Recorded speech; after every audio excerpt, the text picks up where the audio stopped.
किसी मुल्क में काल पड़ जाए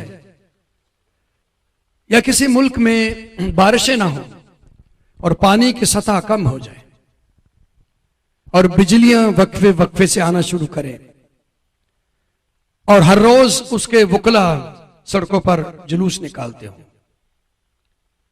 और आए दिन बच्चों की छुट्टियां होती रहे और अदालतें बंद रहें और इंसाफ अपनी ही दहलीज पे कुचला जाता रहा हो, जिस मुल्क में गरीब के घर में रोटी ना हो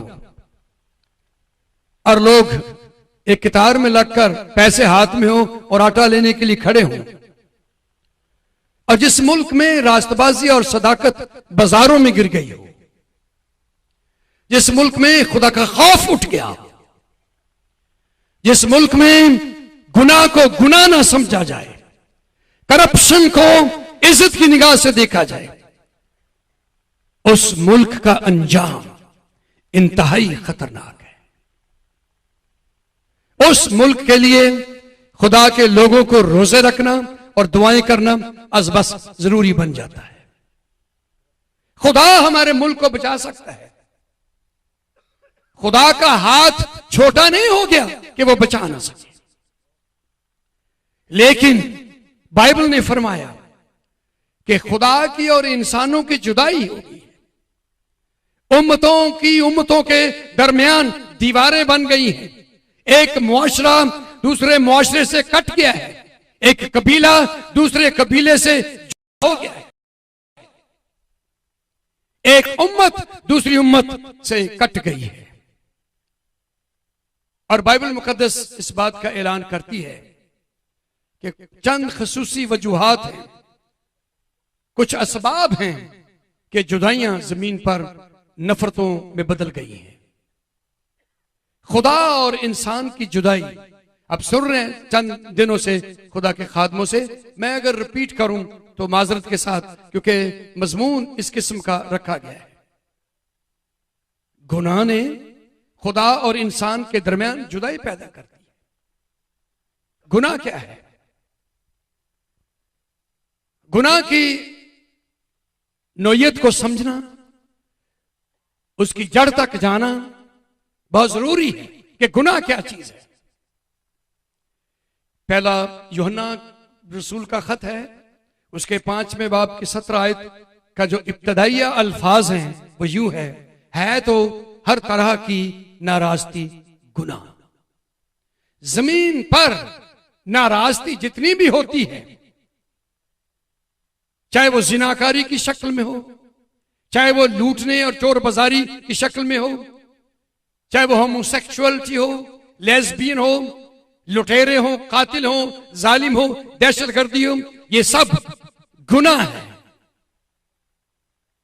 और गुनाह की मजदूरी मौत है, और मौत का मतलब ही जुदाई है। इंसान और खुदा की जुदाई का सबसे मेन काज, सबसे बड़ा सबब गुनाह है, जिसने इंसानों को खुदा से जुदा कर दिया। और फिर यूहन्ना के खत में उसके पहला यूहन्ना है 3 बाब की 4 आयत, वहां लिखा है कि शरा की मुखालफत गुनाह है। अगर कवानीन तोड़ दिए जाएं तो यह गुनाह है, अगर शरीयतें पामाल कर दी जाएं तो यह गुनाह है, अगर खुदा के आइन को कुचल दिया जाए तो यह गुनाह है, खुदा के अहकाम को, उसके कवानीन को पस्त कर दिया जाए, पामाल कर दिया जाए, रौंद डाला जाए, रेजा कर दिया जाए, तोड़ दिया जाए तो यह गुनाह है। हर तरह की नाराजगी गुनाह है। जो शख्स इस जमीन पर खुदा के कानून को तोड़ता है, मुल्क के कानून को तोड़ता है, चाहे वो रिश्वत हो, चाहे वो गालियां हो, चाहे वो चोरी हो या जुल्म हो, जिनाकारी हो, हरामकारी हो, लूट बाजारी हो, जो भी गुनाह किसी शक्ल, किसी सूरत, किसी हल्के में, किसी कबीले में, किसी कौम में, किसी मुआशरे में, किसी कल्चर में, किसी सोसाइटी में गुनाह किसी भी रंग में हो, किसी भी शक्ल में हो, किसी सूरत में हो, किसी मूरत में हो, गुनाह की मजदूरी मौत। और मौत के मानी है सेपरेशन, जुदाई। गुनाह ने इंसानों के दरमियान और खुदा के दरमियान जुदाई की दीवार पैदा करती है। नाफरमानी, नाफरमानी, खुदा की नाफरमानी, कलाम की नाफरमानी, मां बाप की नाफरमानी, हुकूमतों की नाफरमानी, अपने बॉस की नाफरमानी, अपने स्कूल टीचर की नाफरमानी, अपने बड़े भाई की नाफरमानी, अपने बुजुर्ग की नाफरमानी, अपने बड़े दोस्त की नाफरमानी। नाफरमानी गुनाह है, चाहे वो किसी तबके में, किसी दर्जे में पाई जाती हो। नाफरमानी नाफरमानी है और वो गुनाह है। इस वजह से जुदाइयां सिलसिले जारी हैं। और आप सब जानते हैं, जैसा कि आप सुन चुके हैं, पादरी सुलेमान साहब बता रहे थे, उन्होंने लूसीफर की बात कही है। पहला गुनाह आसमान पर हुआ था और लूसीफर ने किया था। लूसीफर ऑर्च एंजल था, मुकर्रब फरिश्ता था, और इस लूसीफर ने घमंड में, अपने घमंड में आ गया, मगरूरी, मैं, उसने 5 दफा ये लफ्ज इस्तेमाल किए थे कि मैं अपना तख्त शिमाल की तरफ ले जाऊंगा, मैं अपना तख्त खुदा से भी आगे, सितारों से भी आगे ले जाऊंगा, मैं खुदा की मानद हो जाऊंगा, मैं इतराफ, शिमाली इतराफ में बैठूंगा। और उसने 5 दफा लफ्ज अपनी जात के लिए, मैंने ये किया, मैं करूंगा, मैं करूंगा। और ये डेंजरस अल्फाज हैं, खतरनाक अल्फाज हैं जब आप इस किस्म के अल्फाज इस्तेमाल करते हैं। लूसीफर, डेविल ने, इस मुकर्रब फरिश्ते ने शैतान होने से पहले ये अल्फाज कहे कि मैं खुदा से भी ऊंचा अपना तख्त ले जाऊंगा और खुदा की मानद दूंगा। ये कौन शख्स था? ये लूसीफर।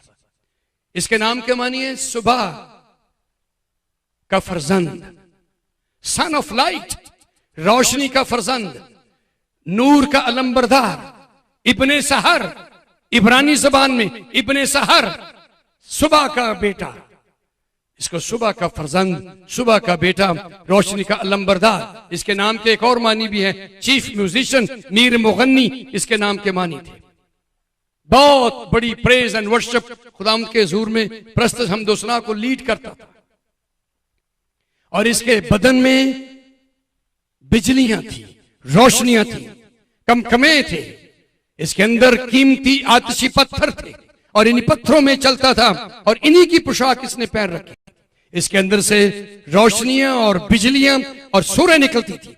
और ये शख्स स्ताइश को, हमदोसना को लीड करता था खुदा के हुजूर में। वहीं से इसके अंदर घमंड आया, मैं अपना तख्त खुदा से भी ऊंचा ले जाऊंगा, मैं सितारों से भी आगे चला जाऊंगा। डॉक्टर अल्लामा इकबाल ने यह शेर कहा, सितारों के आगे जहां और भी है। लेकिन यह खतरनाक सोच रही है, अगर कोई सितारों से भी आगे जाना चाहे तो वो इब्लीसी थॉट है, डेविल का थॉट है। यह खतरनाक सोच है कि हम सितारों से भी आगे जाना चाहते हैं। इनकरेजमेंट एक और चीज है, हौसला अफजाई एक और चीज है, जैसे डॉक्टर अल्लामा इकबाल ने की है। लेकिन यह कहना कि मैं अपना तख्त खुदा से भी ऊंचा कर लूंगा, खुदा की मानद हो जाऊंगा। लोगों ने, बड़े बड़े लोगों ने दावे किए, मैं खुदा की मानद होना चाहता हूं। कुछ लोगों ने तो यह भी दावा किया, हमें खुदा की जरूरत नहीं है। लेनिन ग्रांड ने, जोसेफ स्टालिन ने, कार्ल मार्क्स ने और हिटलर ने, इन लोगों ने कहा हमें खुदा की जरूरत नहीं है, हमें इंजील की जरूरत नहीं है, हमें यीशु की जरूरत नहीं है, हम खुद अपनी जात में खुदा है। इन लोगों ने खुदा की जात के खिलाफ नारे बुलंद किए हैं और इन्होंने कहा कि हम सफाए हस्ती से यीशु मसीह का नाम इस जमीन पर से, बाइबल को, यीशु नाम को मिटा देंगे। और यहां तक हिटलर ने कहा कि रॉक एंड रोल, ये डांस जिसका शहंशाह हुआ है एल्विस प्रेस्ली, जो 42 साल की उम्र में जिसने खुदकुशी कर ली, हिटलर ने कहा कि rock and roll Elvis Presley का जिंदा रहेगा लेकिन यीशु का नाम मिट जाएगा। लेकिन आज हिटलर कहां है? हिटलर ने खुदकुशी कर ली है, एल्विस प्रेस्ली ने खुदकुशी कर ली है। जोसेफ स्टालिन मौत से डरता था, साथ उसके कमरे थे और बताता नहीं था कि आज रात मैं किस कमरे में सोऊंगा। जोसेफ स्टालिन, और जब खाना उसका था, आधा खाना खाने लाने वाले को खिलाता और 20 मिनट तक इंतजार करता। अगर वो खाना खाकर जिंदा रहता तो बाकी बचा हुआ खाना खुद खाता। इतना मौत से डरता था। ये खुदा बनने वाले, खुदा का दावा करने वाले मौत से डरते रहे, पर एक शख्स इस जमीन पर आया जिसने मौत को भी कलवरी पर शिकस्त दी है। जो खुदा का कलमा, खुदा का बेटा जब जमीन पर मुजस्सम हुआ, उसने सलीब पर मौत को शिकस्त दी और मौत को सलीब पर मार दिया और खुद तीसरे दिन मुर्दों में से जी उठा। और उसकी कब्र आज भी खाली है और उसका नाम अब्दुल-बाद रहेगा। ना हिटलर रहा, ना लेनिन ग्राड रहा, ना कार्ल मार्क्स रहा। ये दुनिया के बड़े बड़े लोग जो खुदा बनना चाहते थे, खुदा से भी आगे जाना चाहते थे, आज इनके मकबरे, इनकी कब्रें हमारी दुनिया में, इनके मज़ार हमारे जमानों में, हमारी जमीन पर पड़े हुए हैं, वीरान, सुनसान, अंधेरे। लेकिन यीशु मसीह की कब्र यरूशलेम में खाली है। जो खुदा का कलमा, खुदा का बेटा जो मरकर जी उठा, उसी की बाबत लिखा है कि वो इंसानों को बचाने के लिए इस जमीन पर आया। मूसा के दौर में लोगों ने बड़ा शोर मचाया। हम मिस्र में गोश्त खाते थे, लालच उनके अंदर आ गया और इस लालच की बिना पर उन्होंने मूसा की मुखालफत की है, हारून की मुखालफत की है, खुदा की मुखालफत की है और कहने लगे कि मिस्र में हमारी बड़ी मौजत थी, हमें गोश्त मिलता था, यहां क्या बनेगा इस जंगल में, बियाबान में, सहराओं में। तो मूसा खुदाम के ज़ूर में ये फरियाद ले गया। उसे मालूम था, मूसा जानता था कि खुदा सब कुछ करने पे कादिर है। तब मूसा को तसल्ली दी खुदा ने, तू कह रहा है कि समुद्र की ये सारे लोग शोर मचा रहे हैं कि जनाब भेड़ बकरियों के रेवड़ नाकाफी है, गाय बैल इनके झुंड नाकाफी है, समुद्र की सारी मछलियां लाखों इंसानों के लिए, 20 लाख लोगों के लिए नाकाफी है। तो किस तरह सारा ये सिलसिला होगा, कहां से ये गोश्त आएगा? तो फिर खुदा ने मूसा से कहा, मूसा खुदा का हाथ छोटा नहीं हो गया, खुदा जो फरमाता है उससे पूरा करेगा। हालेलुया। अजीजो, जिस खुदा की मैं और आप इबादत करते हैं, प्रस्तश करते हैं, पूजा करते हैं, गीत गाते हैं, हमद सुना की सताइश में उसके नाम को ऊंचा सरफराज सर बुलंद करते हैं, वो खुदा नामुमकिनात का खुदा है, वो खुदा मोजज़ात का खुदा है, वो बचाने पे कादिर है। जैसे वो उसने फरमाया कि मैं सबके लिए सब कुछ मुहैया करूंगा, मोर देन एनफ। खुदा का ये जो नाम है यहोवा यरी, इसके मानी सिर्फ यही नहीं है कि खुदा मुहैया करता है, इसके मानी है काफी से ज्यादा देने वाला, मोर देन एनफ, काफी से ज्यादा मुहैया करने वाला, जो मुहैया करता, जो हमारी जरूरत है उससे ज्यादा हमें देने वाला। खुदा नामुमकिन काम कर सकता है। हमारा ईमान कहां है? अगर मैं और आप आज यीशु मसीह पर ईमान रखेंगे, खुदा के कलमे पर, उसके बेटे पर, खुदा नामुमकिन काम हमारी जिंदगी में जरूर करेगा। और आज भी खुदा नामुमकिन काम आज रात इस पंडाल में करने पे कादिर है। क्या आपका भरोसा है, क्या आपका ईमान है कि खुदा आज भी नामुमकिन काम कर सकता है? अंधेरा एक लफ्ज है, तारीकी, डार्कनेस, और इससे ज्यादा खौफनाक लफ्ज ग्रेव वर्ड, ज्यादा डेंजरस लफ्ज तीरगी। तीरगी अंधेरे से भी ज्यादा खौफनाक लफ्ज है, जिसका मतलब है बहुत थिक किस्म का अंधेरा, बहुत भारी किस्म का अंधेरा, ये तीरगी है। और जब ये इंसान के दिल में आती है, उसके ज़हन में समा जाती है, अंदर सारा तारीख हो जाता है, उसका बातिन, उसकी आंखें, उसका दिमाग, उसका माइंड, उसकी सोचें, उसकी रवशें, उसका एटीट्यूड, उसका रवैया, उसके ख्यालात, उसका कंसेप्शन, उसके तसव्वुरात, उसका कैरेक्टर, उसका रख रखाव, उसका किरदार, उसकी जिंदगी, उसकी गुफ्तगू, कन्वर्सेशन, तमाम चीजें अंधेरे में डूब जाती है। इंसान सोचता ऐसी बातें सोचने लगता है जो नेगेटिव होती है, जो मनफी होती है, और नेगेटिविटी ने बहुत से लोगों को अपने कब्जे में कर रखा है। अगले दिन जब लाहौर में सुसाइडल बम ब्लास्ट हुआ, बहुत सबसे बड़ा वजनी 65 किलो वजनी उन्होंने बम ब्लास्ट किया था। दहशतगर्द बिल्डिंगों को तबाह करने के लिए, इंसानों को तबाह करने के लिए। हम खुदा का शुक्र करते हैं अपनी पुलिस के लिए, हम रब्बुल आलमीन की बारगाह में शुक्रगुजारी करते हैं मिलिट्री के लिए, एयरफोर्स के लिए, नेवी के लिए, पर इनके पीछे दहशतगर्द पड़े हुए हैं इन दिनों में। हम दुआ करते हैं कि खुदा कदूस हमारे मुल्क की हिफाजत फरमाए। अब ये जो एक दहशतगर्द है, टेलीविजन पर यह बहस चलती रही है कि इसके पीछे जो मास्टरमाइंड है उसकी सोच को बदलना बहुत जरूरी है। उसकी सोच अंधेरे में डूबी हुई है, उसके ख्याल अंधेरे में डूबे हुए हैं, उसके प्रोग्राम, उसकी प्लानिंग्स, उसके मंसूबे तीरगी में डूब चुके हैं। उसे वहां से निकालना बहुत जरूरी है। जब मास्टरमाइंड लोगों को चेंज किया जाएगा तब सुसाइडल बम ब्लास्टर दहशतगर्द वो भी बदल जाएंगे, लेकिन मास्टरमाइंड को पकड़ना, उसको चेंज करना बहुत जरूरी है। अंधेरा बहुत है, तीरगी बहुत है। इस तीरगी ने, इस अंधेरे ने हमें हौलनाक राहों पे डाल दिया है। हम जहन्नम की तरफ गामजन हो रहे हैं अंधेरे की वजह से। मजहबी अंधेरा भी है, जिस्मानी तौर पर अंधेरा भी है, रूहानी तौर पर भी अंधेरा है। आदमी मजहब के नाम पर कत्ल करता है, जुल्म करता है, ये बहुत बड़ा अंधेरा है। आदमी जन्नत के ख्वाब देखते हुए इंसानों का कत्ल करता है, बड़ा हौलनाक अंधेरा है।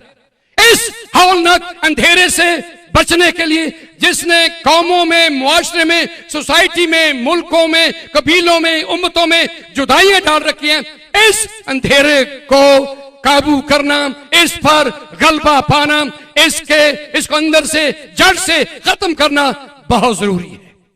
और कैसे खत्म होगा? दुनिया की कोई ताकत अंधेरे को खत्म नहीं कर सकती जब तक दुनिया का नूर, खुदावंद यीशु मसीह, खुदा का कलमा, खुदा का बेटा, खुदा का बर्रा यीशु मसीहा मुनज़्ज़िह दो आलमीन, शश जहाद का मालिक, आका नामदार, दुनिया का मौला, दुनिया का खुदावंद, बादशाहों का बादशाह, खुदावंदों का खुदा, मालिकों का मालिक, मुनज्जी, शाफी, तबीब आज़म, अच्छा दुआ, जब तक वो लोगों के दिल, ख्याल, सोचे, रफ्से न बदले तब तक अंधेरा दूर नहीं होगा। इसने जुदाई पैदा कर दी है। ये है हमारी जुदाइयां। इन अंधेरों को रोशनियां बनाना आज बस जरूरी है। और सिवाय यीशु के हम तमाम मज़ाहिब का एहतराम करते हैं, तमाम मज़ाहिब को सलाम करते हैं, पर अंधेरा वो निकालेगा जो खुद दुनिया का नूर है, और वो सिर्फ यीशु मसीह है, और सिर्फ यीशु मसीह है, और वो सिर्फ यीशु अल मसीह है। कोई अंधा हो,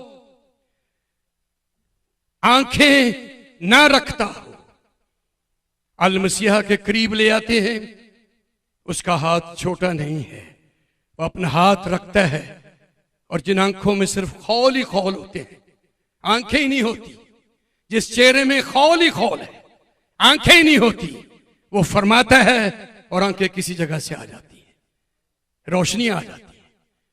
हालेलुया। और ये यीशु मसीह का काम है। आप ये याद करें, यीशु मसीह जो कलमा खुदा है, उसका हाथ बहुत बड़ा है, वो बचा सकता है।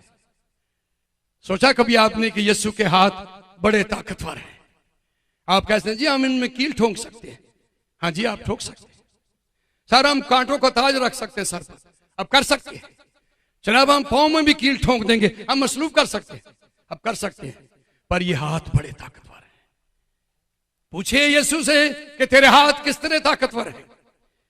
सुना है मसीहा के हाथ बहुत जोरावर है। चलें उनसे पूछते हैं।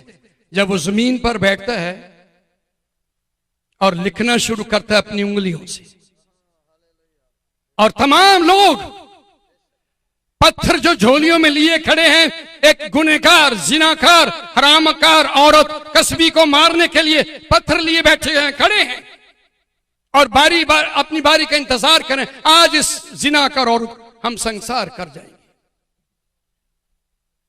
और यीशु मसीह जमीन पर लिखने लगा और लिखते लिखते फरमाया, पहला पत्थर वो मारेगा जिसने कभी गुनाह, कितनी ताकत है उसकी उंगलियों में। यीशु मसीह का हाथ छोटा नहीं है कि बचा ना सके, वो बचा सकता है। ये इस औरत को संसार हो जाना चाहिए था मूसा की शरीयत के मुताबिक, लेकिन यीशु ने जमीन पर बैठकर लिखना शुरू किया। अगर इसी चैप्टर को पढ़े ना, 59 बाब को यसाया, तो लिखा है तुम्हारी जबान झूठ बोलती है, तुम्हारी उंगलियां खून आलूदा हैं, तुम्हारे हाथ गुनाह करते हैं, तुम्हारे पांव बदी के लिए दौड़ते हैं, तुम्हारी जबान, तुम्हारे होंठ, तुम्हारे लिप्स सब गुनाह से भरे हैं। पर यीशु की उंगलियां नहीं, वो कुछ और है। यीशु की उंगलियां खुदा की उंगलियां हैं, और खुदा की उंगलियां जलाल वाली उंगलियां, बचाने वाली उंगलियां। वो लिखेगा जमीन पर, पहला पत्थर वो मारेगा जिसने कभी गुनाह ना किया।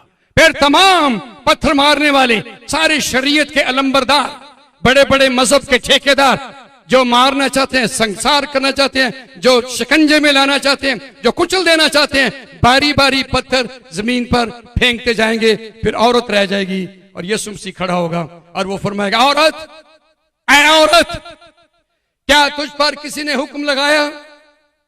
खुदावंद, मेरे खुदावंद नहीं।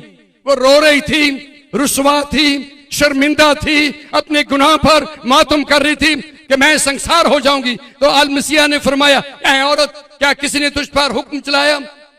उस औरत ने कहा, नहीं खुदावंद। तो फिर मैं भी तुझ पर कोई हुक्म नहीं चलाता, जा सलामत चली जा और फिर गुनाह ना करना। उंगलियों की ताकत देखी आपने? खुदा का हाथ छोटा नहीं है कि बचा ना सके। एक अंधा लेकर आए यीशु के पास और शागिर्दों ने कहा, जनाब ये जन्म का अंधा है, हमें बताइए इसने गुनाह किया था या इसके मां बाप ने? गुनाहगार कौन है? ये गुनाहगार है या इसके मां बाप? यीशु मसीह ने कहा, ना इसने गुनाह किया ना इसके मां बाप ने गुनाह किया, सिर्फ इसलिए हुआ कि खुदा की कुदरत जाहिर हो जाए। तो फिर जाहिर कीजिए। तो बाइबल में क्या लिखा है? यूहन्ना 9वां बाब, जो पहली स्टोरी मैंने आपको सुनाई यूहन्ना 8वें बाब में थी, अब 9वें बाब में आज एक जबरदस्त बात। यीशु मसीह जमीन पर बैठा, अपने हाथों से मिट्टी, उसके हाथों में कितनी ताकत है, हालेलुया। उसका हाथ छोटा नहीं कि बचा ना सके, उसने मिट्टी गोंदी है और थूक उसमें डाला है और मिट्टी उसकी आंखों पे लगा दी और अंधे को क्या फरमाया? सामने जा, शलौक के हौज में जाकर अपने आप को धो ले, मिट्टी मैं लगाऊंगा, मेरे हाथों में इतनी पावर है, ताकत है कि मिट्टी मैं लगा दूंगा और तू धो लेना। अगर वो कहता है जी मैंने धोना नहीं है, तो फिर आज भी मिट्टी 2000 साल के बाद भी वो मिट्टी लगी रहनी सी, क्योंकि यीशु ने लाई सी, वो लथनी नहीं सी। लेकिन उस अंधे ने यीशु का हुक्म मान लिया। खुदावंद शुक्रिया, यीशु ने अपने हाथों से मिट्टी गोंदी और उसकी आंखों पे लगाई, फरमाया जा, जाकर धो ले। तो उसने यीशु मसीह का हुक्म मानकर, सामने शलौक का हौज था, शलौक के मानी है भेजा हुआ, sent by Jesus Christ, sent by God, जिसको खुदा भेज दे, जिसको खुदा आजाद कर दे, जिसको खुदा रिहा कर दे। उसने जाकर अपने मुंह पे पानी डाला और उसकी आंखें खुल गई। ये जन्म कंद, 40 साल की उम्र थी, बालिग था वो शख्स, 4 साल का बच्चा नहीं था, 40 साल की उम्र थी और बालिग शख्स था, उम्र रसीदा शख्स था, तजर्बेकार था, बेशक अंधा था, लेकिन महसूस बहुत कुछ उसने किया था। अब उसकी आंखें खुल गई, अब वो देख सकता है। और लोगों ने उसको पकड़ा, फरीसियों ने, सरदार कायनों ने और मजहबी लीडरों ने, कि वो शख्स तो किसने तेरी आंखें खोली हैं? कहें जी वो जनाब एक शख्स ने मेरी आंखें खोली हैं, यीशु उसका नाम। वो तो गुनहगार है, उसने कैसे तेरी आंखें खोली हैं?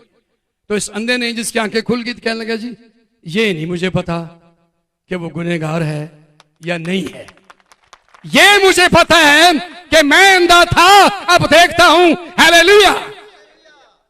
यीशु ने उसकी आंखें खोल दी। उसके हाथों में ऐसी कुदरत है जनाब। 15,000 के करीब लोग हैं बियाबान में, इनके लिए खाना कहां से आएगा? पतरस, फिलिपस, इंद्रियास, बड़े बेचैन, यूहन्ना, याकूब, सारे रसूल कि जी 15,000 के करीब। डॉक्टर योंगेचू लिखते हैं 15,000 के करीब लोग होंगे, क्योंकि 5,000 तो मर्द थे, तो 10,000 औरतें और बच्चे होंगे, तो लगता है ऐसे जैसे 15,000 के करीब लोग होंगे।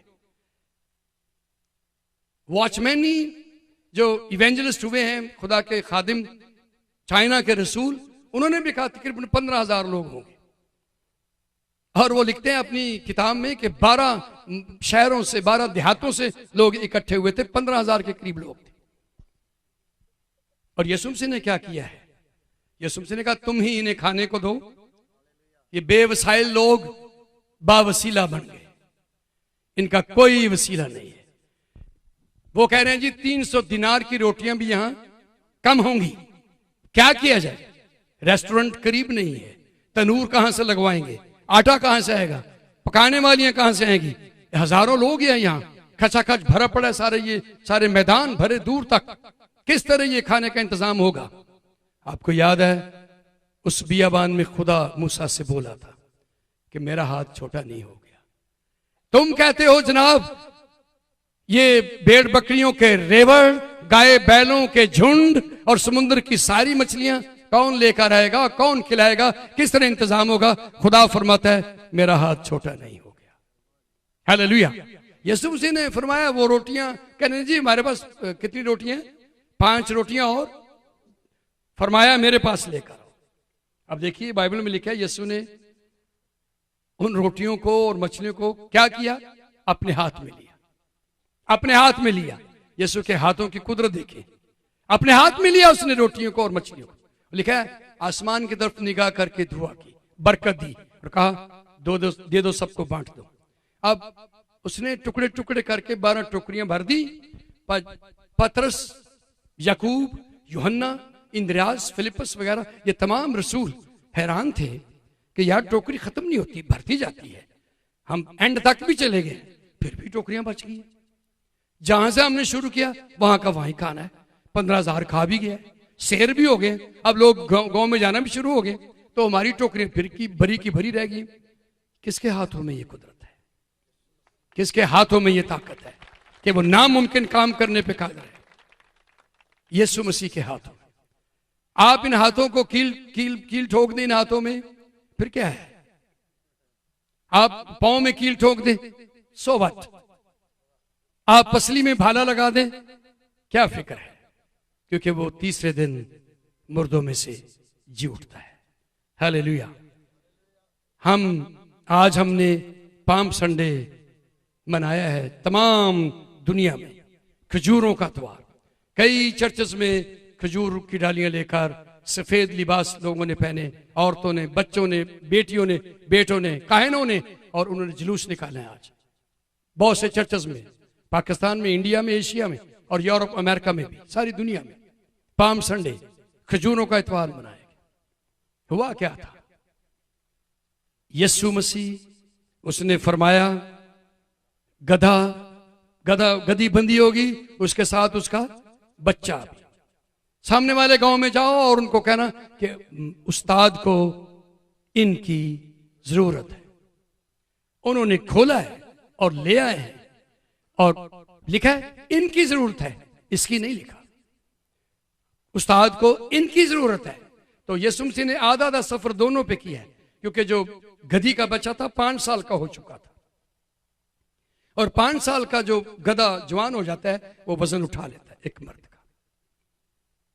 तो यीशु मसीह इन गधों पर सवार। हुआ क्या था उस दौर में? सिकंदर आजम ने तमाम चारों तरफ तबाही बर्बादी कर दी, और वो रथों पर और घोड़ों पर आया था जंग करने के लिए। जब कभी कोई बादशाह रथों की बात करता है या घोड़ों की बात करता है, वो जंग की बात करता है। पर जब कभी कोई लीडर, कोई बादशाह, कोई फरमारवा गधे पर बैठकर किसी दूसरी सल्तनत में पहुंचता है, तो वो सलामती का पैगाम लेकर आता है, सुलह का पैगाम लेकर आता है। यीशु चूंकि सुलह का शहजादा है, सलामती का शहजादा है, लिहाजा वो गधे पर सवार होकर गया यरूशलेम की तरफ, सिर्फ बताने के लिए कि मैं सुलह का पैगाम, सलामती का पैगाम लेकर आया। इसलिए उसकी बाबत लिखा है, और हमको हमारे लिए एक लड़का तवल्लुद हुआ और हमें एक बेटा बख्शा गया, सल्तनत उसके कंधे पर होगी, उसका नाम अजीब, मुशीर, खुदा कादिर और अब्दियत का और सलामती का शहजादा, प्रिंस ऑफ पीस। और प्रिंस मैंने होता है किसी चीज की इब्तदा करने वाला, किसी चीज का आगाज करने वाला। सलामती का आगाज भी यीशु ने किया है, बचाने का इंतजाम भी यीशु ने खुद किया है। यीशु ही बचा सकता है, यीशु ही निजात दे सकता है गुनाहों से, बदकिरदारियों से। इसी चैप्टर को पढ़ें, इसाया 59 बाब को, तो वहां लिखा है इंसाफ का खून हो रहा है, सच्चाइयां बाजारों में गिर पड़ी है, और दुनिया कत्ल गारत जुल्म सितम की तरफ जा रही है। लोग झूठ बोलते हैं, बेईमानी करते हैं, रियाकारियां करते हैं, जुल्म सितम करते हैं, कत्ल गारत का बाजार गर्म है। तो फिर वहां लिखा है खुदावंद का हाथ छोटा नहीं, वो तुम्हें बचा सकता है। शायद आपने पहले भी कभी मिसाल सुनी हो, लेकिन मैं आज फिर एक मिसाल बयान करना चाहूंगा, सुने गौर से। 1948 में जब दूसरी जंग अज़ीम खत्म हो गई थी, तो अभी तक कोरिया में जहां सर्दी पड़ रही थी, कोरिया के उस बड़े मुल्क में अभी तक दुश्मन कोरियन लोगों को मार रहे थे। अब सुने गौर से। और वहां एक मिशनरी जोड़ा था अमेरिकन, उन्होंने अपने बड़े सारे ट्रक में बड़े लोगों को बिठाया, पीछे बिठाया था, और उनको दूसरे मकाम पर ले जा रहे थे, एक सेफ मकाम पर, उनको बचाने के लिए, क्योंकि पीछे दुश्मन पड़ा हुआ था, उनको खत्म करना चाहता था। अब डॉक्टर योंगेचू, डॉक्टर डेविड पॉल योंगेचू, उन्होंने ये स्टोरी शेयर की थी और मैंने सुनी उनके मुंह से। और वो बताते हैं कि हमारे मुल्क कोरिया में एक मिशनरी जोड़ा, उसने ट्रक में बड़े लोगों को बिठाया हुआ था और दूसरे किसी खास मकाम पर ले जाना चाहता था, बचाना चाहते थे, महफूज रखना चाहते थे। अचानक उस मिशनरी ने जो ट्रक चला रहा था, उसकी बीवी ने शोर मचाया, कहने लगी रोकें, stop it, stop it, stop here. तो वो कहने लगा पीछे दुश्मन आ रहा है, वो हमें मार देंगे, कत्ल कर देंगे, खत्म हो जाएंगे हम सब लोग। अब सुने गौर से। लेकिन वो औरत शोर मचाती रही, नहीं नहीं रोको, रोको यहां ट्रक। तो सामने पुल आ गया, उस पुल के करीब जाकर इस मिस्त्री ने एक ब्रेक लगा दी जब ब्रेक, तो ये औरत नीचे उतरी, कहने लगी सब मेरे पीछे आओ। वो सब उतर के बारी बारी, वो सोचने लगे शायद हमें छुपाना चाहती है, लेकिन मामला कुछ और था। खुदा इस औरत की रान नहीं करा। जब वो नीचे गए पुल के नीचे, तो एक औरत बैठी थी, कोरियन, बिल्कुल नंगी थी, उसकी गोद में उसका बच्चा था, जिसने उसे अपने कपड़े उतारकर उसे लपेटा था सर्दी से बचाने के लिए। अचानक इस औरत का वज़े हमल आ गया, उसने उस पुल के नीचे जाकर अपने बच्चे को पैदाइश तो दी, जन्म तो दिया, लेकिन सर्दी से बचाने के लिए अपने तन के सारे कपड़े उतारकर उस बच्चे को लपेट लिया। खुद वो मर चुकी थी और वो बच्चा जिंदा था। उसने इस बच्चे को बचाने के लिए अपने बदन के सारे कपड़े उसको पहना दिए। हम गुनाह में नंगे थे, हमें निजात का लिबास पहनाने के लिए, रास्तबाजी के कपड़े पहनाने के लिए खुद सलीब पर रुसवा हुआ और नंगा हुआ, और उसने अपनी जान सलीब पर कुर्बान कर दी। जो लोग यीशु मसीह से मुलाकात करेंगे, उन्हें वो आज भी निजात के कपड़े पहनाएगा। खुदा का हाथ छोटा नहीं है कि बचा ना सके। अगर खुदा हमसे दूर है तो हमारे गुनाह हैं, अगर खुदा हमसे जुदा है तो हमारे गुनाह हैं। अगर खुदा ने अपने चेहरा छुपा लिया, हमारी बदकिरदारी है, हमारा झूठ है, हमारी बेइंसाफी है, हमारी रिश्वत है, हमारा जुल्म है, हमारी चोर बाजारी है, जिनाकारी है, हरामकारी है, बदकमाशी हैं। इन चीजों ने खुदा को हमसे दूर कर दिया, बल्कि हम खुद खुदा से दूर चले गए। पर अगर आज हम यीशु मसीह के पास आते हैं, उसको कबूल करते हैं, तो हमारी जिंदगी में एक मौजज़ा हो सकता है। अगर इफ्सियों के नाम पर खत देखें, उसका दूसरा बाब, हवाला एक पढ़िए मेरे लिए प्लीज।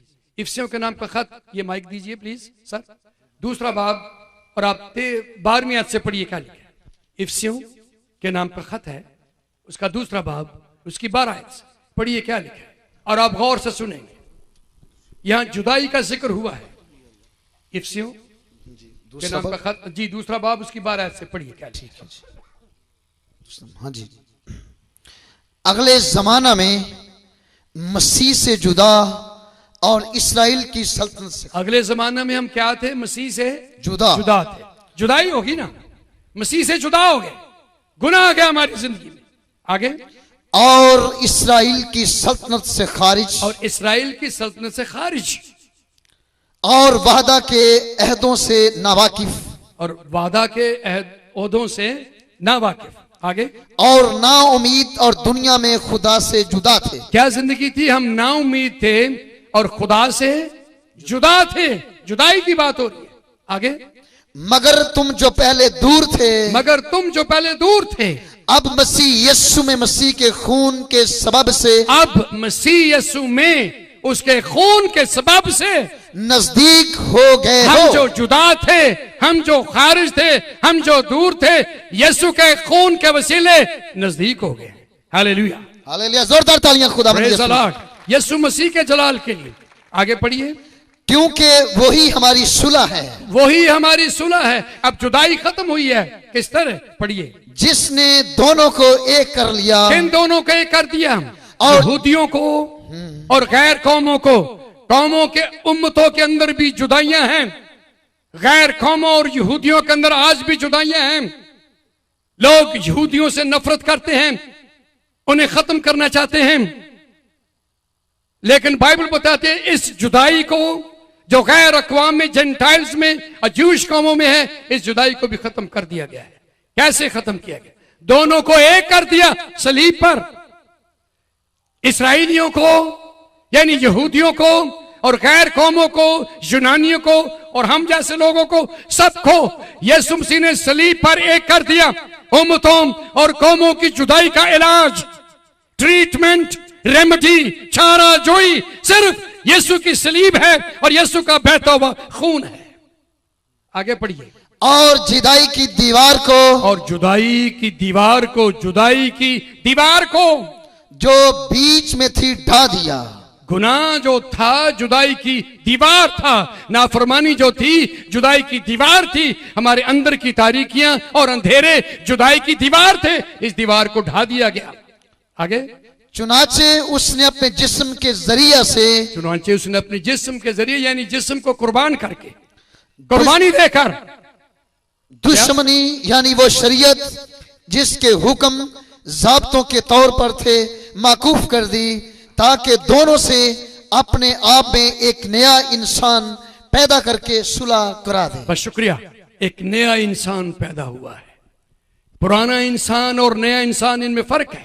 पुराना इंसान जो आदम में से निकला है, आदम में से चलता है, लिखा है गुनाह की मजदूरी मौत है, और लिखा है आदम ने गुनाह किया, और ये इस गुनाह के सबब से आदम ने गुनाह किया और गुनाह के सबब से मौत आई, और यूं मौत सब आदमियों में फैल गई।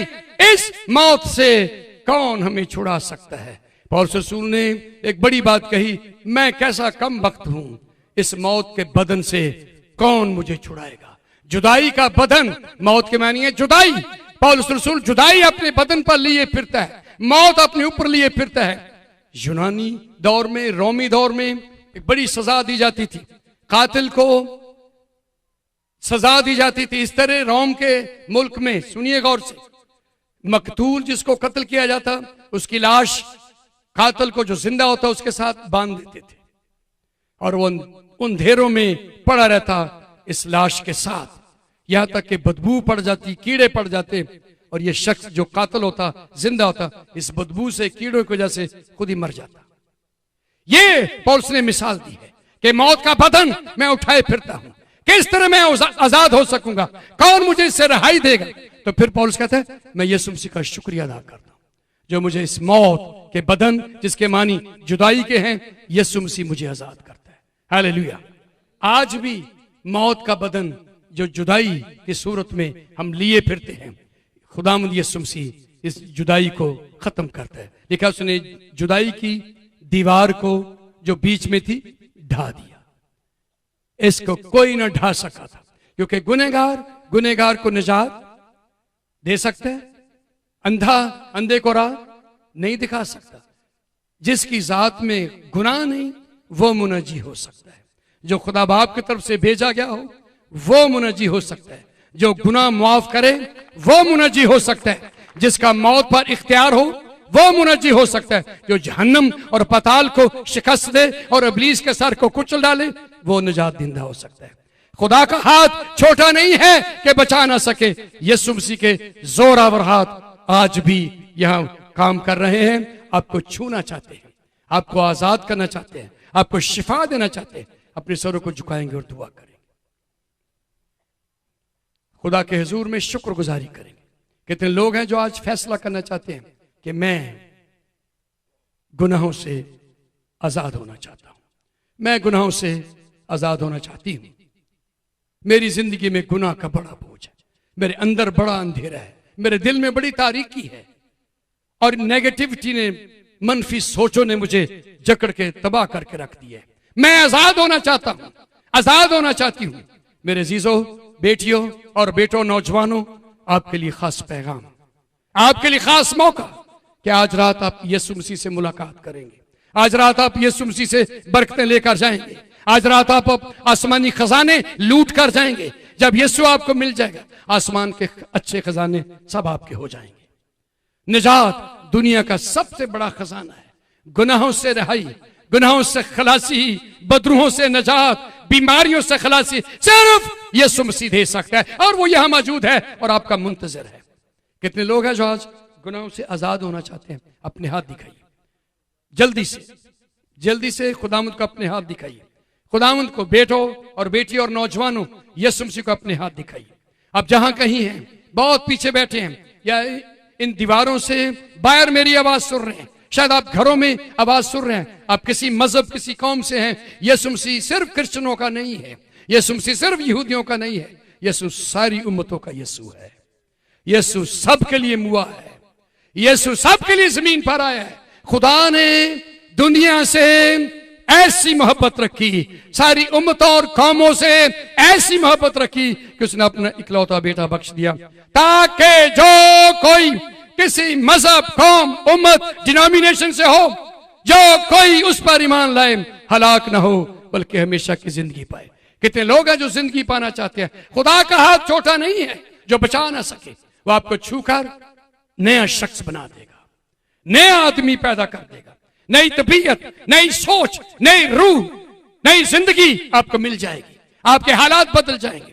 जो लोग चाहते हैं हमारे लिए दुआ की जाए, बगैर वक्त जाया किए, जिन्होंने हाथ खड़े किए, जल्दी से अपनी जगह पर खड़े हो जाए।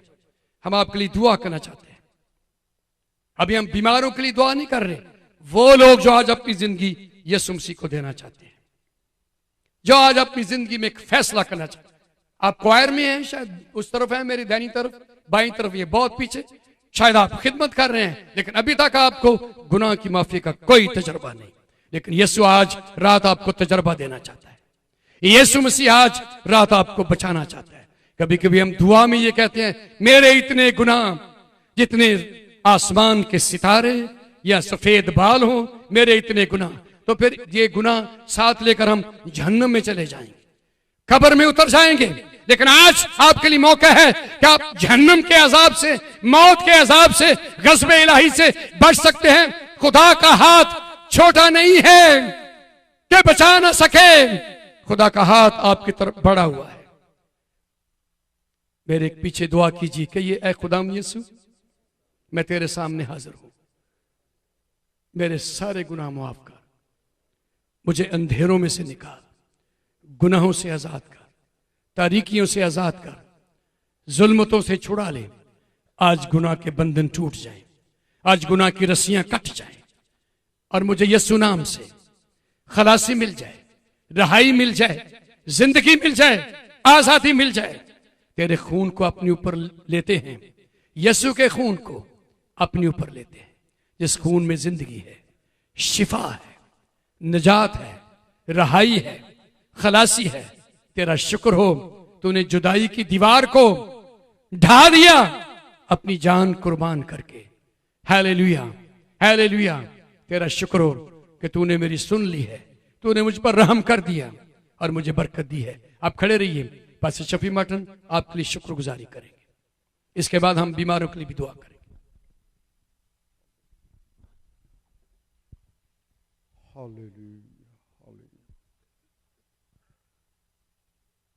ऐ खुदावंद यीशु, तू जो कल आज बल्कि अब तक यकसा है,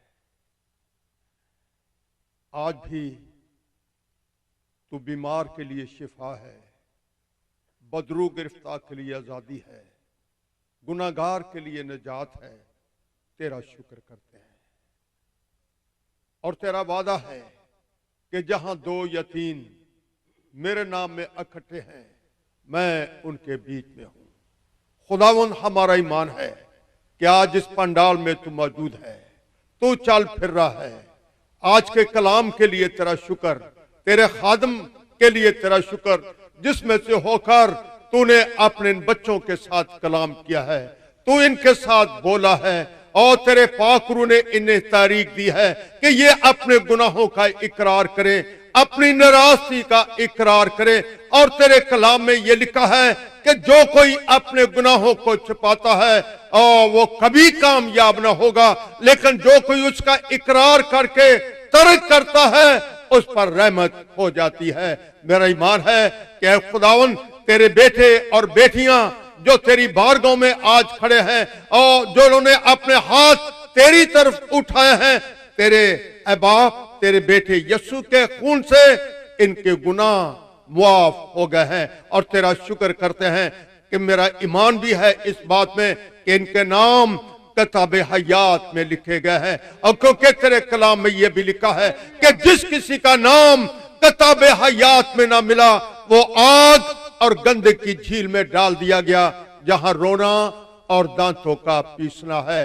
तेरा शुक्र करते हैं खुदावंद, तेरे बेटे बेटियों के लिए जिन्होंने आज ऐ खुदावंद तेरी हजूरी में अपने गुनाहों का इकरार किया है, अपनी नाराजगी का इकरार किया है। और मेरी दुआ है कि खुदावंद तेरा पाक लहू इनको पाक करे, इनको मुकद्दस करे, इनको धोए और आने वाले दिनों में तेरा हाथ इनके ऊपर बड़ा रहे। मसीह के नाम से ये दुआ मांगते हैं, आमीन। Thank you. एक लम्हे के लिए हम सब खड़े हो जाएंगे। आपसे इल्तिमास है, लेकिन जब हम खड़े होते हैं खामोशी इख्तियार रखेंगे। बीमार अपने हाथ उठा लेंगे। हम बीमारों के लिए दुआ करना चाहते हैं। आपका कोई अजीज बीमार है, आप उसकी जगह अपना हाथ उठा लीजिए। आपका कोई दोस्त, कोई रिश्तेदार बीमार है, आप दुआ के लिए अपना हाथ